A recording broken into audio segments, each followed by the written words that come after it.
కాండము 22వ అధ్యాయము 1వ వచనం చదువుదాం. ఆ సంగతులు జరిగిన తర్వాత దేవుడు అబ్రహామును ఏం చేశాడు? పరిశోధించను, అంటే పరీక్షించాడు. అబ్రహామును నాశనం చేయడానికా? కాదు.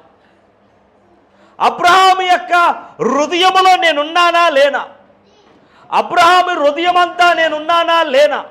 ప్రియ దేవుని సంగమా, దేవుడు మనల్ని కూడా పరీక్షిస్తూ ఉంటుంటారు. చాలామంది చూడండి, పిల్లలు లేనంత వరకు పిల్లలమ్మ పాస్టర్ గారు, అయ్యా పిల్లలయ్యా పాస్టర్ గారు అని అంటారు. ఒక్కసారి పిల్లలు పుట్టిన తర్వాత అమ్మ చర్చికి ఎందుకు రావట్లేదంటే, ఏముంది పాస్టర్ గారు, వాడికి ముడ్డి కడగటమే సరిపోతుంది. ఏమండి, పిల్లలతో చూసుకుంటమే సరిపోతుంది, పిల్లలకి సాకిరి చేయటమే సరిపోతుంది అని పిల్లల మీద సాకు చెప్పాల్సిన పరిస్థితులు వస్తూ ఉంటాయి. ఉద్యోగం లేనంత వరకు ఉద్యోగం, అయ్యగారు ఉద్యోగం రావాలి, ఉపవాస ప్రార్థనలో పాల్గొంటాడు, మోకాళ్ళ ప్రార్థనలు, కన్నీటి ప్రార్థనలు, అబ్బా ఎన్ని విధాలుగా సేవకుల్ని పిశాచుల్లాగా విశ్వాసులు విసిగిస్తూ ఉంటారు. ఒక్కసారి ఉద్యోగం వచ్చిందా, టాటా బాయ్ బాయ్, అర్థమవుతుందా?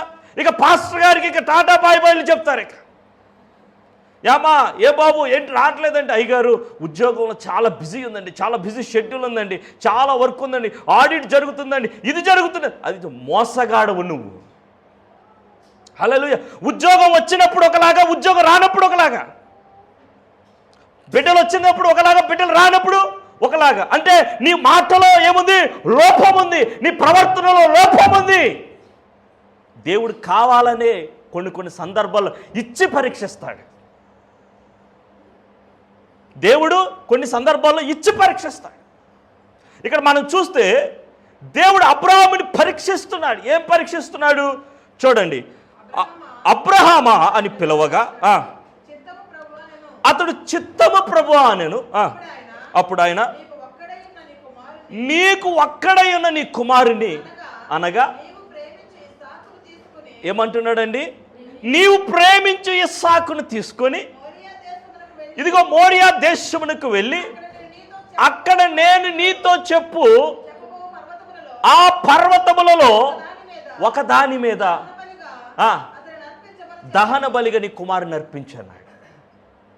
అదే మాట దేవుడు మనల్ని అంటే, దేవుడు ఎంత కఠినాత్ముడండి. ఇచ్చిన దేవుడే తీసుకుంటాడా? ఏమండి, నాకు ఇచ్చి తీసేసుకున్నాడు, దానికి బదులు ఇవ్వకుంటే మేలు కదా. దేవుడికి జాలి లేదు, దేవుడికి దయ లేదు, దేవుడికి కనికరం లేదు. అసలు ఆయన దేవుడేనా అని మనం దేవుడిని ప్రశ్నిస్తాం. మనమైతే గ్యారంటీగా ప్రశ్నిస్తాం.